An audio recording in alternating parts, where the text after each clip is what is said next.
Yield the opening of this debate. I'd like to yield 5 minutes to my good friend, Mr. Womack. Gentleman's recognized for 5 minutes.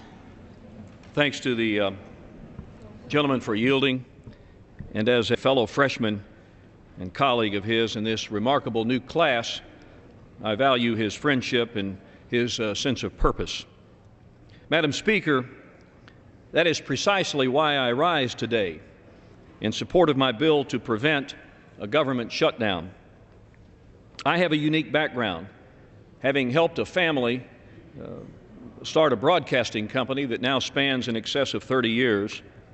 I served my country in uniform for more than 30 years, spent a little time in the financial services sector, and finally, for the last 12 years, having served as mayor of one of Arkansas's most dynamic cities and one of America's most livable cities, Rogers, Arkansas, and clearly one of our nation's most dynamic and fastest growing regions. Madam Speaker, it was there I had the privilege of working side by side with executives from some of our leading corporations: Walmart, Tyson Foods, J.B. Hunt Trucking, all startup companies once upon a time and now leaders in their trade and with a global reach. These industry giants did not get where they are by ignoring their challenges. They confronted them. It's part of their genius.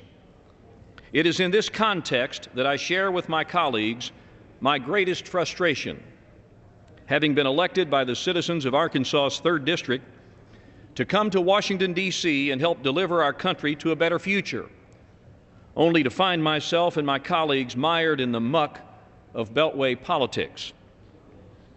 We have a crisis on our hands, unsustainable deficits as far as the eye can see, a national debt nearing statutory limitation, an overreaching government bureaucracy intruding in lives and businesses of every sector of society, people struggling to find work so they can pursue the American dream. And Madam Speaker, they've elected this Congress to face our nation's toughest issues head on. And that's what House Republicans have been doing.